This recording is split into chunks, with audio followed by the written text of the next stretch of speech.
We'll be tying a Goddard Caddis. It's a great little fly. Very hard to sink. Floats like a cork.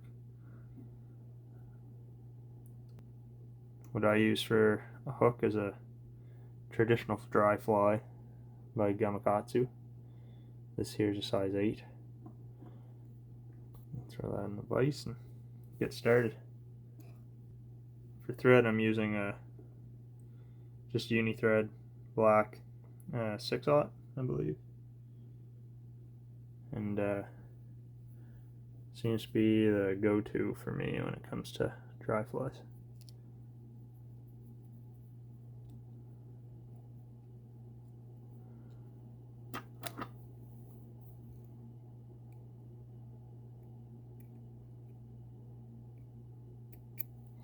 Get our thread on there. I like to come to close to the barb, maybe not quite because we do have to tie in later on at the back of the hook. Next material, I guess, is just some deer hair here. I'll get that going. We're going to spin it. I like to take off a good sized clump off of the cape, as you can see, and then I'll just brush out all that under fur and small deer hair underbody. You don't have to get it all out, but it does make for a nicer fly in the end. It spins a little bit better on the hook. Here we have it. So because these flies are super small, they're not super small, but small enough, you don't have to spin a whole lot of hair. Like, as you can see here, I just grabbed a little bit. I like to do on this very back one 3 loose wraps before I cinch down. But I also like to come in here and cut something like that before we spin. Cinch it down as you're spinning. Something like that looks good.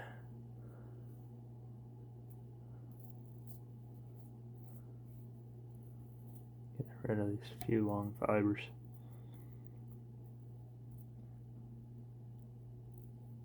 If you have long enough deer hair, you can get 2 or 3 clumps of spun deer hair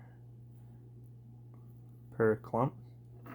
The next set, I like to only do 2. I find the 2 wraps of the thread, because the deer hair tends to spin a little nicer. And for me, I find all these tips, they don't tend to spin as well, so I just throw them out. So then you can start packing this deer hair onto the hook. And bring our thread forward.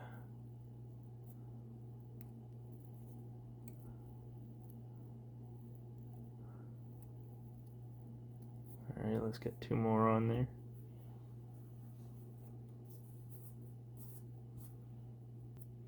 Again, brush out all that under fur. And then come into the front of the fly. Another 2 wraps of thread. Cut it off. Spin.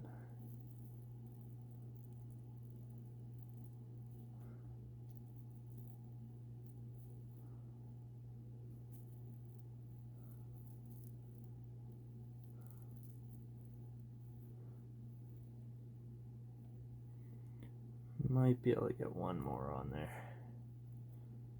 Pack it real tight.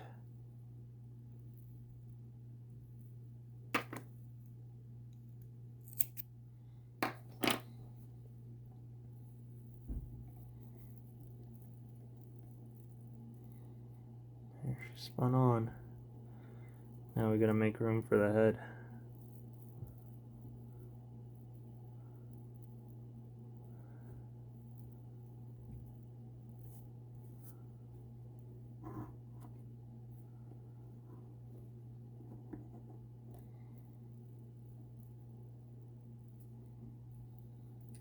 should be sufficient.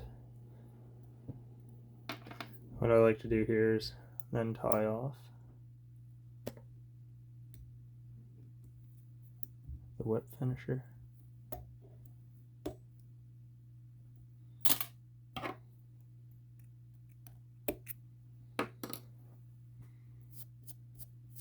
I normally don't do this in the vise.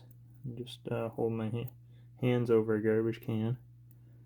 But for the video's sake, we'll see what we can do. I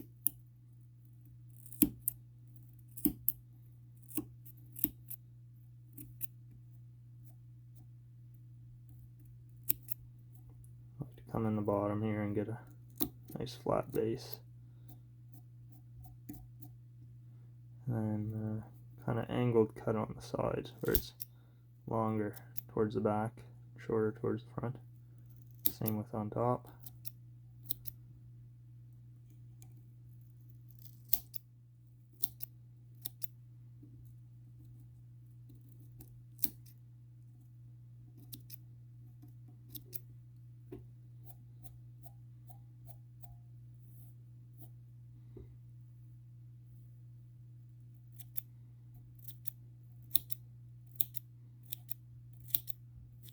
Kind of go in and round all the edges.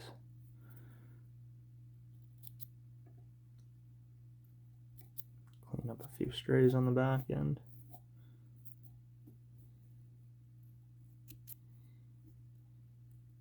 It's kind of got that shape we're looking for. I like to make sure clean up right around the base of that hook, like right where it bends, because the next step to this fly requires that we tie in again right at that bend of the hook, right in here. Kind of make a mess of those deer hair fibers, but once you get it in there, you can kind of clean it up.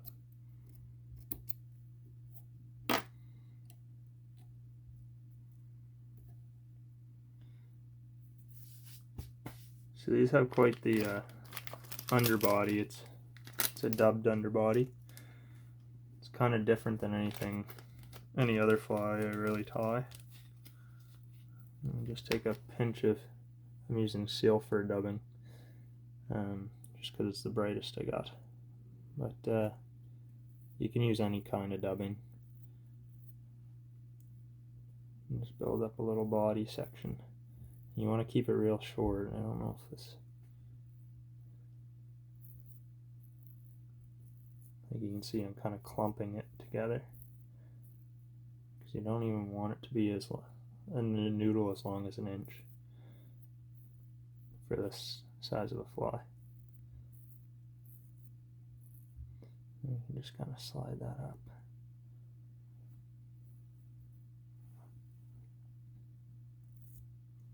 Grab our end, make that line.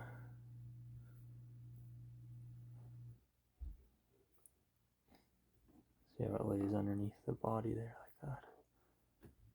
That's what you want.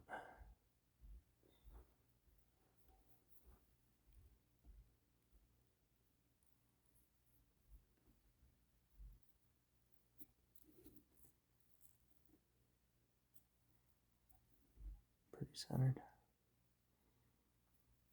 Okay. So next we need a hackle.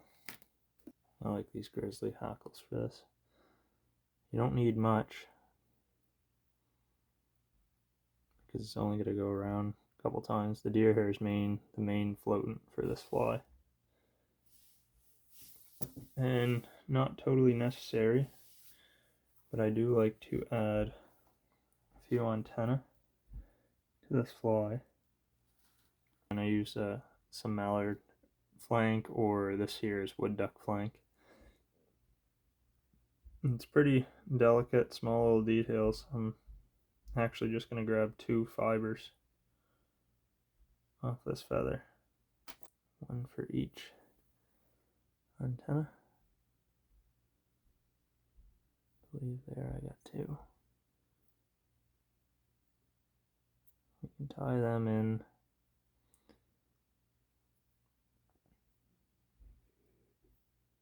about a hook length or hook shank length in front of the eye of the hook.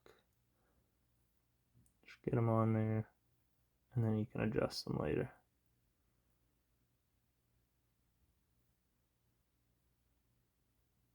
There we go.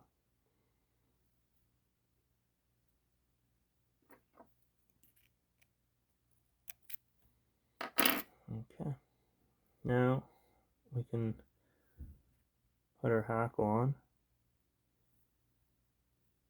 This kind of represents the legs of the caddisfly. I think we might only need 2 or 3 wraps like that. Perfect.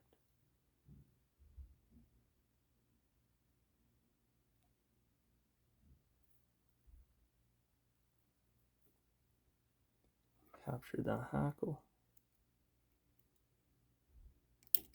Cut it off. Get it all kind of brushed back, but don't trap the antenna in there.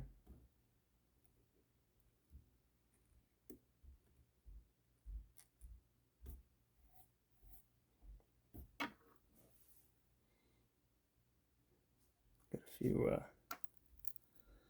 fibers trapped here. See if we can get them out.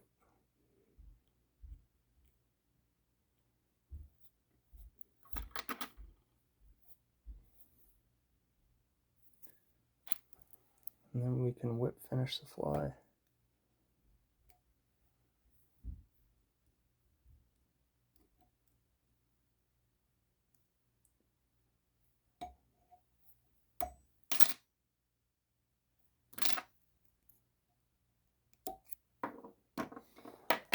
Now, as a last little thing I like to do on those wood duck flank feathers, I like to just run my scissors at any 90-degree edge over them, and it gives them a nice curl like that. And I like to make sure they're spread out.